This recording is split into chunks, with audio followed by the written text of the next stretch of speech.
1장 38절 우리 한 절만 같이 읽겠습니다. 나를 믿는 자는 성경의 이름과 같이 그 배에서 생수의 강이 흘러나오리라 하시니. 아멘. 자, 우리 옆에 계신 분들과 인사합시다. 사랑하고 축복합니다. 네, 고맙습니다. 오늘은 이제 두 번째 시간이고 이 간증에 관한 항목에서 이제 마지막 시간인데, 지난주에 우리가 간증이 있는 그리스도인이 되어야 한다. 성경에는 우리 예수님을 만난 다음에 하나의 명령이 있어요. 뭐가 있냐면은 또 권면이 있는데, 그게 뭐냐면 이제 증거하라, 또는 증언하라, 또 말하라.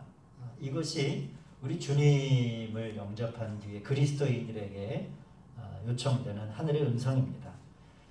그래서 그렇게 증언하고 말하고 또 증거했던 사람들로 인해서 2000년 전의 빛이 지금까지 계속 우리에게 오는 거예요. 그 역사를 통해서 우리가 이 증언이라고 하는 것, 간증이라고 하는 것은 개인적인 차원을 넘어서는 것, 개인적인 만족을 넘어서는 이 하나님의 경륜 가운데 우리가 이 간증을 간증하다라고 하는 것을 보면 대단히 하나님의 역사를 이어가는 하나의 동력이죠. 그러니까 간증하면은 이걸 우리는 대단히 개인적인 영역, 내가 뭐 굉장히 무슨 어떤 지난주에도 얘기했지만은 조직 폭력배에서 뭐 아주 선한 사람으로 바뀌는 역사가 있어야만 간증할 거리가 있는 게 아닙니다. 우리 내 안에 있는 그리스도의 빛, 이 빛을 말할 수 있어야 돼요. 근데 이 빛이 희미하거나 내가 이 빛에 대한 개인적인 체험이 없으면 말할 수 없겠죠. 우리가 말하는 건 뭐예요? 그거는 보고 듣고 하는 것을 우리는 말하는 거지, 누구한테 상상으로 그랬대더라 라고 하는 걸 말하는 게 간증이 아니니까. 그래서 간증은 제가 말씀드렸죠. 양초에 내가 하나의 양초라고 생각한다면 또 다른 아직 붙지 않는 양초에게, 불이 붙지 않는 양초에게 그 빛을, 그 불을 붙여주는 것과도 같다. 그게 간증이에요. 그러니까 나는 간증이 없어, 나는 간증할 거리가 없어, 여러분 이렇게 생각하지 마시고 내 안에 있는 그리스도의 빛, 이 빛을 아직 붙지 않는 양초를 발견하시면은 그 빛을 내가 이렇게 붙여줘야 되겠다라고 생각하시는 게 간증의 시작입니다. 그게 증언하는 거고요. 그래서 여러분, 제가 양초로 비유한 이유가 우리는 유한하잖아요. 내가 타는 거는 내 육신이 있을 때만 타는 거예요. 흙으로 돌아간 뒤에는 더 이상 탈 수가 없어요. 그러니까 내 초가 다 타기 전까지 꼭 다른 사람에게 하나의 양초라도 붙일 수 있으면 그게 어떻게 보면 우주보다 더 큰 생명을 구하는 일이 되는 것이 아니겠습니까? 우리 성도님들 꼭 그러한 과정을 꼭 체험하셔서 이 땅의 그리스도의 빛으로 편만하게 되는 역사가 꼭 있기를 소망합니다. 오늘은 잠깐 더 말씀을 드리면, 그래서 그 빛이 나가는 방향이 때로는 어떤 사람에게 사마리아 우물가의 여인은 동네, 즉 이 사회로 나가는 간증이 있을 수도 있어요. 그리고 군대 귀신 들린 자에게 주님이 말씀하셨던 것처럼 집으로 돌아가 주께서 너에게 어떻게 큰 일을 행하사 너를 불쌍히 여기신 것을 내 가족들에게 알게 하라 라고 하는 주님의 명령과 같이 어떠한 한 여인은 동네로 나갈 수도 있는 것이고, 간증의 방향이 또 하나는 우리의 집 안으로 또 우리의 간증이 나갈 수 있어야 되는, 더 어려운 거는 어디라고 말씀드렸습니까? 집 안에서 간증하는 게 훨씬 더 어려워요. 왜냐하면 우리를 너무나 다 잘 알기 때문에. 그래서 내 안에 붙어있는 그 불이 불분명하거나 확실하지 않으면 우리들의 증언은 힘이 없어요. 그러나 정말 불이 붙은 걸 알죠. 변화된 것을 알고 그럴 때 그 간증은 그 집안을 변화시키는 능력이 반드시 있습니다. 오늘 메시지는 그러면 왜 우리가 그렇게 간증하는 것에 대해서 그 유익이 무엇인가? 왜 우리가 그렇게 간증을 해야 되는가? 이제 앞에도 말씀을 드렸지만 오늘은 좀 더 세밀하게 간증하는 것의 중요성에 대해서 좀 더 말씀을 나누고 이 간증에 관한 항목은 마치도록 하겠습니다. 첫째로 간증은 증언하는 사람이나 듣는 사람에게 기쁨을 주는 게 간증이에요. 간증을 하게 되면 기쁨이 있습니다. 듣는 사람도 기쁨이 있고 말하는 사람도 전하는 사람도 기쁨이 있어요. 충만함이. 우리의 신앙의 여정에 여러분 기쁨의 순간을 좀 정리해 보시자면은 물론 항상 기뻐하라 라고 하는 말씀처럼 뭐 기쁨을 한두 가지로 셀 수 있는 건 아니겠지만 그러나 정말로 큰 어떠한 기쁨의 순간을 한번 생각해 보면은 저는 두 가지가 있다라고 생각을 합니다. 첫째는 첫 번째 큰 기쁨은 언제예요? 내가 주님을 만났을 때. 그래서 자기의 자리를 들고 뛰는 그러한 기쁨의 순간이 있죠. 두 번째로는 자신이 만난 주님을 증언해서 처음으로 사람을 주께로 인도한 날, 이 날이 또 어떻게 보면 우리 신앙의 여정 가운데 두 번째 기쁨이 될 수 있겠죠. 처음 주님 만나 영접하고 그분으로 인해서 내 마음이 사슴과 같이 뛰도록 기쁨이라고 하는 것은 한 번의 기회로 지속되는 기쁨이라고 하면 두 번째 기쁨은 우리의 증언을 통해서 증언의 기회를 통해서 계속 만들어낼 수 있는 기쁨이라고 할 수 있겠죠. 두 번째로 간증을 하면 그렇게 기쁨이 있습니다. 두 번째로는 지혜로운 자가 되기를 우리가 배울 수 있습니다. 우리 잠언 11장 30절을 보시면 지혜로운 자는 사람을 얻느니라 라고 하는 말씀이 있어요. 지혜로운 자는 사람을 얻는데요. 무슨 얘기냐면 여러분 사람을 얻는다라고 하는 건 참 보통 일이 아닌 것 같아요. 그래서 이 세상의 사람들과의 관계도 보면 다 사람을 얻기 위한 그러한 일들 아닙니까? 권력자는 힘으로 사람을 얻으려고 그래요. 돈이 있는 사람은 어떻게 해서든지 재물로 사람을 얻으려고 그래요.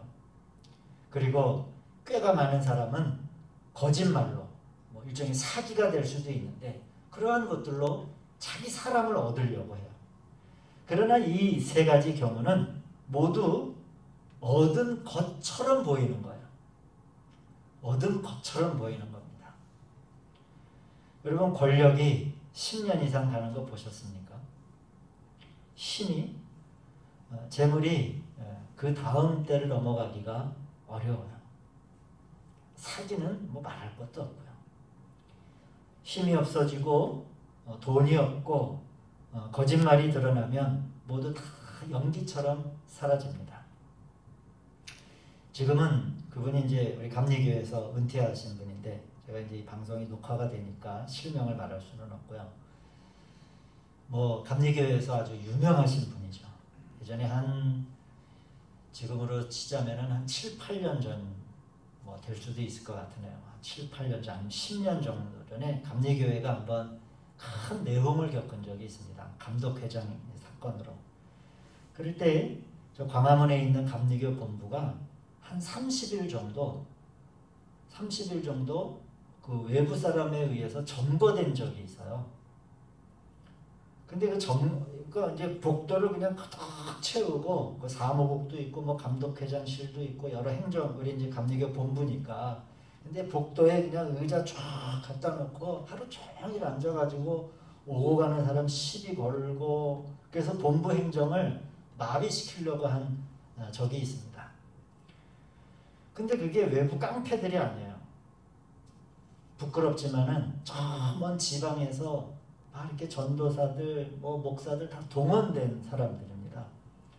그러면 저만 같아라도 저희 교회 규모 정도만이라도 하루 정도 일정을 비우면은 또 여러 가지 마음을 먹고 가야 되는 건데 뭐 교대로 했지만은 그 북박이로 있는 사람들도 한 달 내내 교회 내팽개치고 그 복도에 와가지고 속칭 그렇게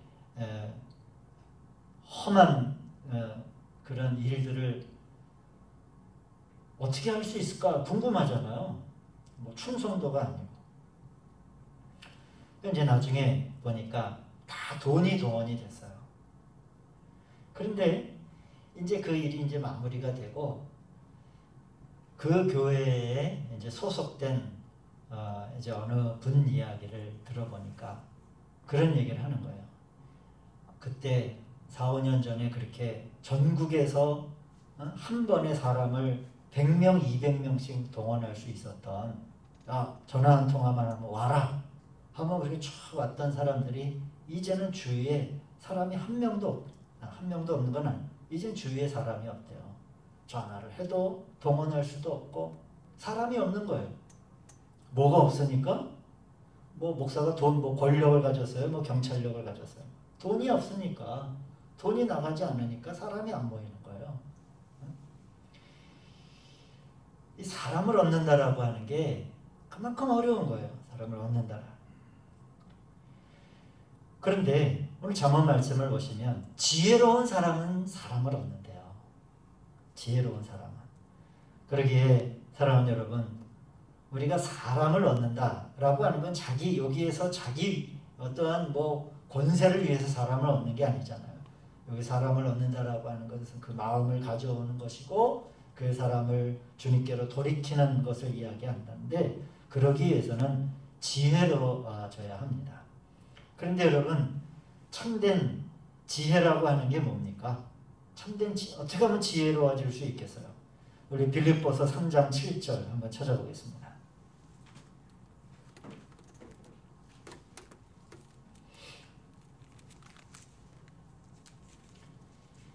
빌립보서 3장 7절.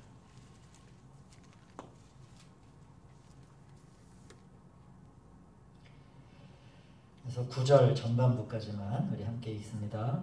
그러나 무엇이든지 내게 유익하던 것을 내가 그리스도를 위하여 다 해로 여길 뿐더러 또한 모든 것을 해로 여김은 내 주 그리스도 예수를 아는 지식이 가장 고상하기 때문이라. 내가 그를 위하여 모든 것을 잃어버리고 배설물로 여김은 그리스도를 얻고 그 안에서 발견되려 함이니. 아멘. 이전에 내게 유익하던 것, 이건 자기가 알던 지식을 말하죠. 그러나 이제 그것을 해롭다, 그러니까 이제 필요 없다라고 이제 뭐 말할 수도 있는데, 그렇게 뒤로 젖혀지게 되는 것은 내가 그리스도 예수님을 아는 지식이 가장 지혜로운 것으로 바울이 깨달았다라고 하는 얘기예요. 이것은 이전에 알던 지식을 무시하는 게 아니에요. 그것이 아니라 물론 우리가 여러 가지 상식도 있고 세상 이치에 대해서 잘 알아야죠. 그러나 가장 좋은 지식, 가장 지혜롭다라고 하는 게 뭐냐? 바로 위에 예수님을 아는 지식이다라고 하는 겁니다. 우리 이 자리에서 우리 주아도 이제 중상 공부 가운데 있고 하지만 많은 지식을 막 배울 때 아니에요 지금?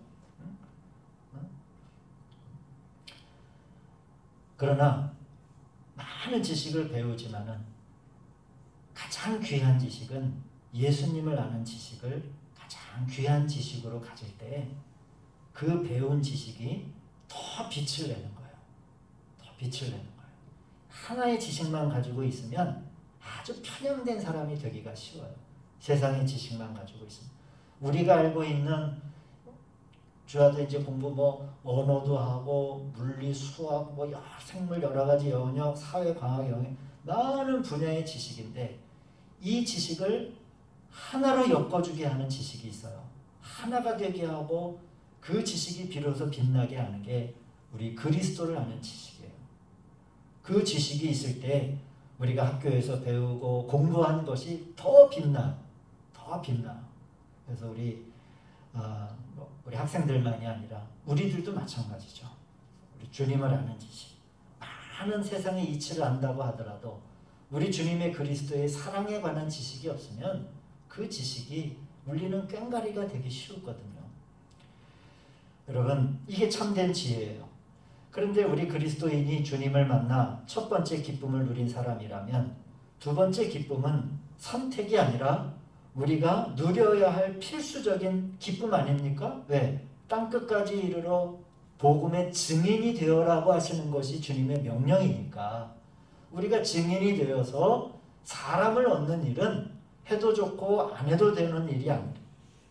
꼭 우리가 해야 되는 우리의 그리스도인의 사명이라고 한다면 여러분 제가 이렇게 강단에서 말씀만 전하는 게 증언하는 것이 아니라 우리들의 삶의 자리에서 동네로 나아가 또 집안으로 나아가 증언하고 또 그곳에서 지혜로운 사람이 되어서 사람을 얻으시는 우리 성도님들 되시기를 주 이름으로 축원드립니다. 세 번째로는 우리가 증언을 하게 되면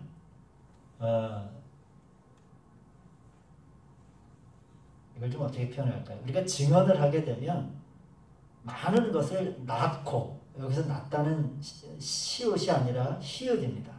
무엇인가를 생산해내고 더 자라게 되는 역사가 우리 가운데 있습니다.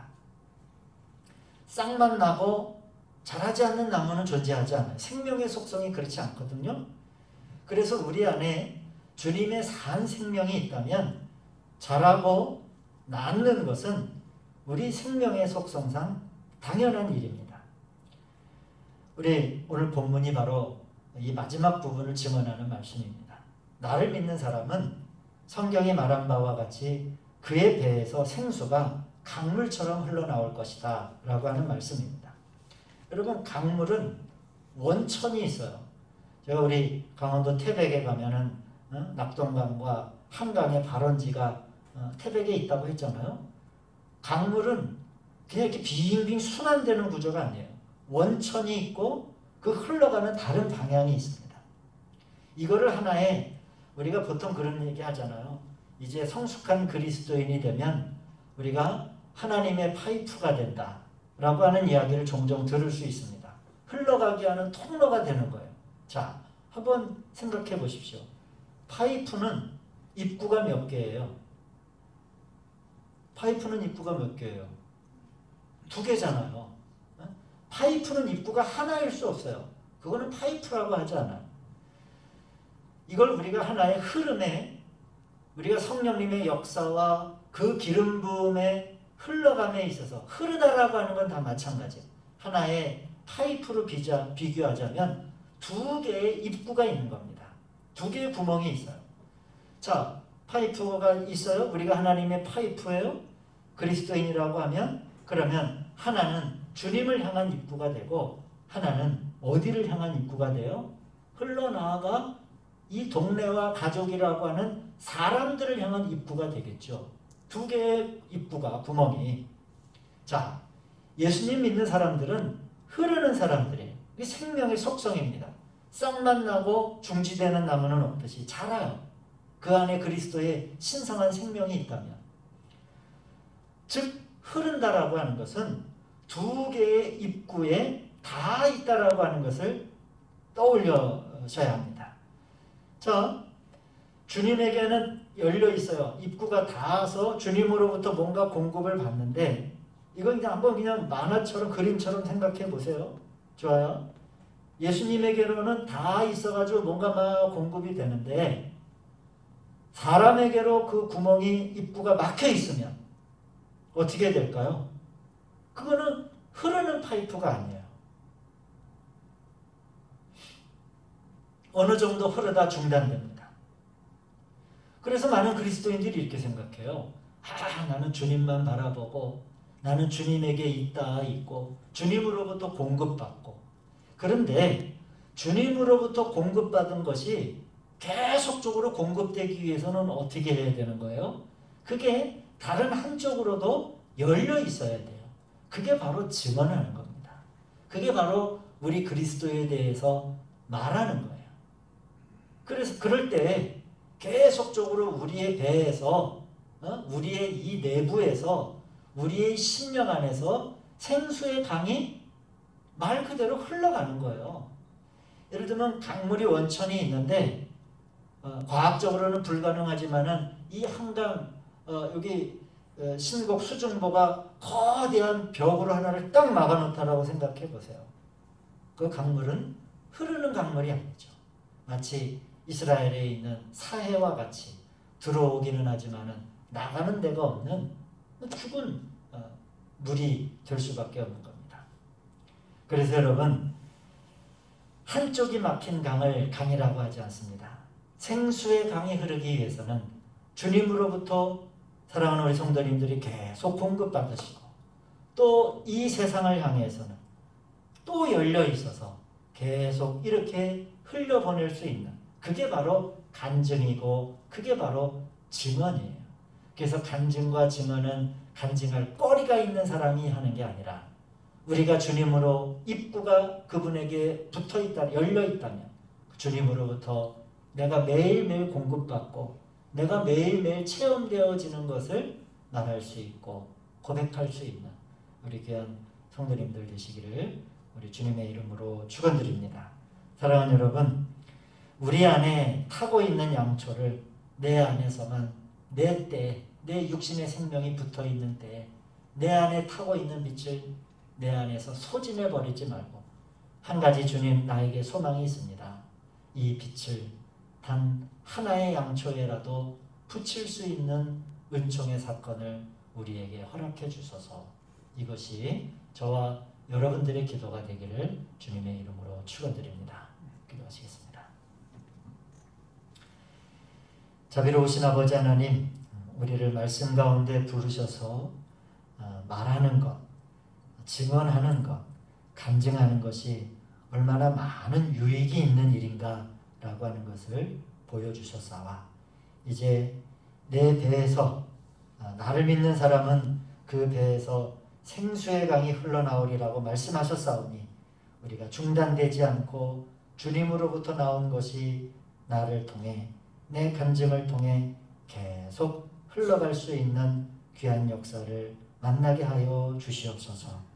이곳에 있는 사랑하는 성도님들이 살아가는 삶의 그 일생 동안 단 하나의 초에라도 불을 붙일 수 있는 은총의 순간을 꼭 체험할 수 있도록 주님 인도하여 주시옵소서. 예수님의 이름으로 기도하였습니다. 아멘. 주님 때문이라 내가 살